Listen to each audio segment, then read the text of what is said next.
euros across the Eurozone. The 20-foot container, which you can see just down the road, is the cornerstone of international trade, and this particular administrative burden needs to be reduced. An Taoiseach, as you'll know, has set the target of Ireland becoming one of the top 5 most competitive countries in the world in which to do business, and as part of that, this particular administrative burden needs to be addressed. Moving from that, I just want to touch upon the area of cabotage. And before I became Minister of Transport, I really had no notion what cabotage was.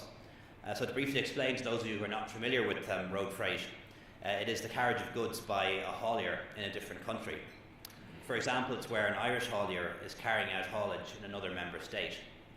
Under current EU regulations, non-resident hauliers are permitted to conduct up to 3 cabotage operations within a 7-day period after the inbound international carriage of goods from another member state or a third country. To be honest, when I first came across these regulations, I found them rather odd and quite bemusing. They're very much a throwback to a protectionist era within Europe, when the protection of domestic operators was more important than the free movement of goods. I thought we had a single market, but in fact in many areas we don't have a single market at all. And unfortunately, the efforts of the European Commission to achieve liberalisation of the road transport market remain stymied. A few of the larger EU member states still harbour protectionist desires when it comes to the haulage sector, and thereby resolutely oppose any significant reforms to the cabotage regulations. And we've had a similar experience with protection of airports, again in some of the larger European countries, particularly when it comes to ground handling and liberalising that. A failure to deal with issues such as this at a European level continues to lead to a distortion in the European transport and aviation markets. A strict enforcement of cabotage regulations, in particular in the United Kingdom, have severely negatively impact on Irish hauliers. The downside of this is continued inefficiency in the transport market within Europe, and the inefficiency means that 1/5 of all journeys by truck in Europe are now empty runs, which is an appalling waste if you think about it, and is exactly the kind of thing that the common market was conceived to eliminate. Any liberalisation of international haulage will necessarily present real challenges for domestic hauliers, but will also have substantial benefits in driving down the cost of transport in Ireland and in Europe, which is something that is crucially important in allowing us to continue our trade-based recovery. Finally, and before I wrap up, I really just want to pay tribute to the work of the European Movement Ireland and the work that they've been doing over the past 60 years to encourage debate on European issues in Ireland. While today we're dealing with trade issues and free trade issues in particular, next week the staff are going to be working in primary and secondary schools, helping to introduce our next generation to European issues. And bear in mind, the generation of children in our schools not only were born when Ireland was part of the European Union, in fact their parents were probably born after Ireland acceded to the European Economic Community as it was at the time. So it's very important that work is done. So from my point of view, I'm very glad to be here to support them today, and in particular my thanks go to Irish Life and their Managing Director Jerry Hassett for their support in helping EMI to host events such as this and carry out their work around Ireland. Thank you very much.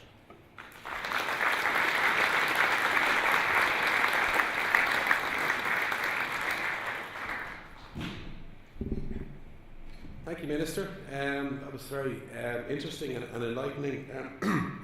What struck me about a lot of what you said was, of course, the connection that tourism plays in the opening up of markets. And when you've got much more transport, when you've got much more international access, and you're not a nation like we are, then certainly trade, generally speaking, should follow.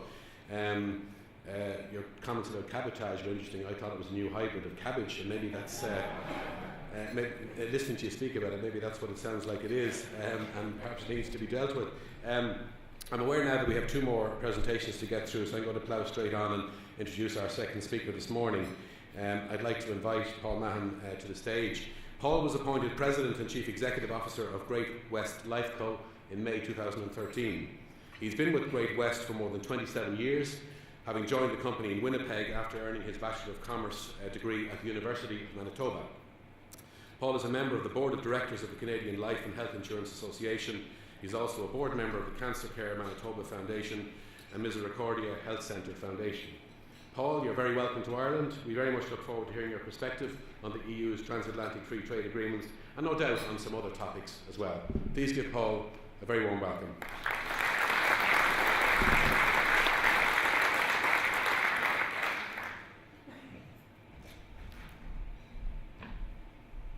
I was careful coming up the steps here. We just had a conference in Lisbon this past week that I attended, and one of our award winners was coming up the steps. And when he received his award, he had a carpet on his chin by the time he got to the stage. So very careful doing that. Good morning, everyone, and thank you for the opportunity to share some thoughts on trade opportunities between Canada and Europe, and in particular between Canada and Ireland.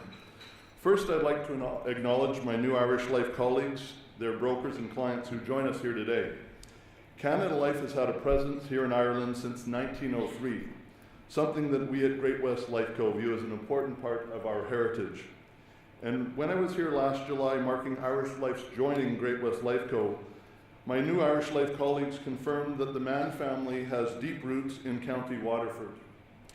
With 7 of my 8 grandparents having emigrated to Ireland, to North America from Ireland, I like to refer to myself as of Irish descent, although not pure. I also appreciate how the Irish don't mangle my last name like most of my Canadian brethren. So it's always welcome to be here and to hear it said with such an appropriate and warm pronunciation. I'd like to thank Maurice for his kind words and congratulate the European Movement Ireland on their 60th anniversary this year. EM Ireland has a proud history of doing important work in developing Ireland's place in the European Union.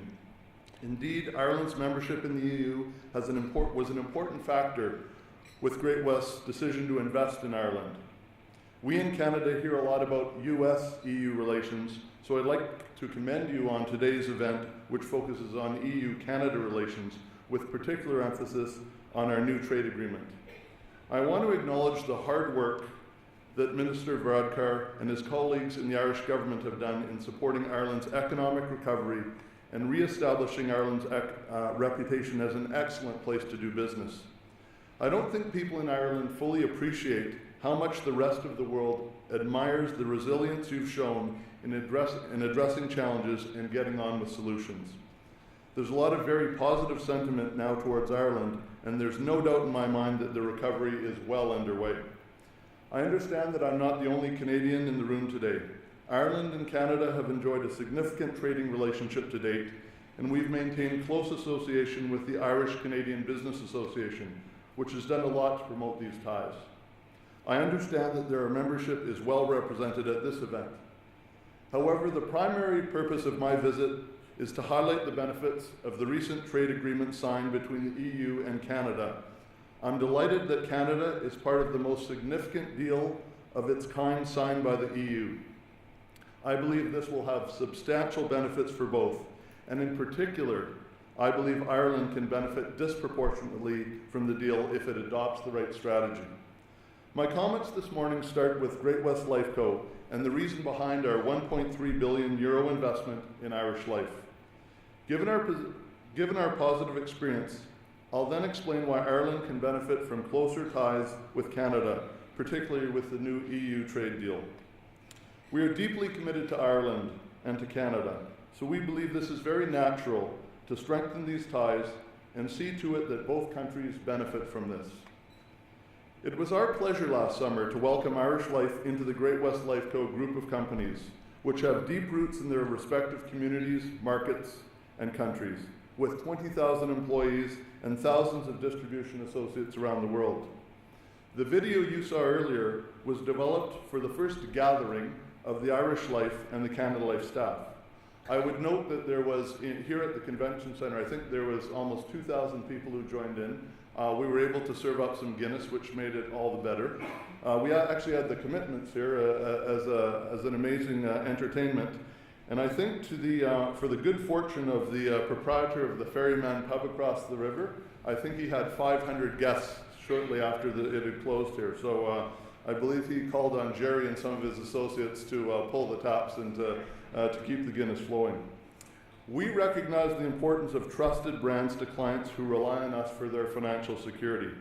Like Irish Life, which marks 75 years serving the financial security needs of its customers here in Ireland, the rest of our companies have deep roots in their communities and long histories. 122 years for Great-West Life, 139 years for London Life, 166 years for Canada Life, and I would note that Canada Life came to be in 1847, 20 years preceding the Confederation of Canada. So there's a long history. 75 years at Putnam Investments, and 107 years we've been in the United States with the Great-West Life brand. Closing this transaction with Irish Life marked a significant milestone for our companies in Ireland. Combining the businesses of Irish Life and Canada Life in Ireland under the Irish Life brand will help ensure the new Irish Life maintains and builds on its leading position in the life, pension, and investment management sectors here. Great-West Lifeco's business is about making and keeping promises. In particular, our promise to pay benefits and meet our commitments no matter how far into the future.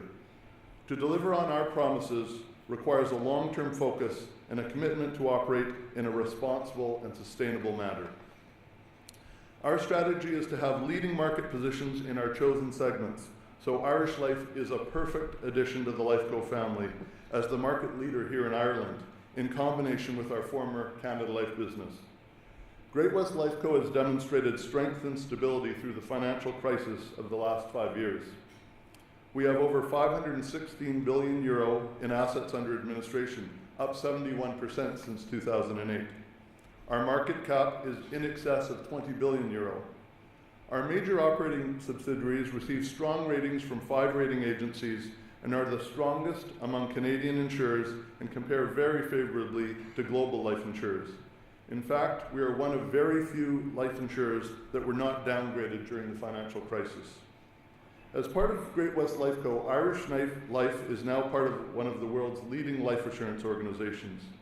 In Canada, we operate under 3 brands, Great-West Life, Canada Life, and London Life, and have an approximate 30% market share serving the financial security needs of more than 12 million people across Canada.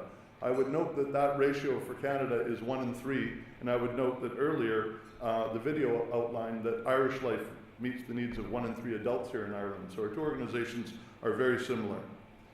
In the United States, we operate as Great-West Financial and Putnam Investments, both long-established leaders. Great-West Financial is the 4th largest defined contribution record keeper in the U.S., and with our recently announced agreement to purchase the large case record-keeping business of J.P. Morgan, we are poised to take the number 2 position in the U.S. market behind Fidelity. Earlier this year, Barron's Magazine named Putnam Investments the number 2 performing mutual fund company in the U.S. based on 5-year performance. In Europe, through our Canada Life subsidiaries, Great-West Lifeco has operations in the United Kingdom, Isle of Man, and Germany,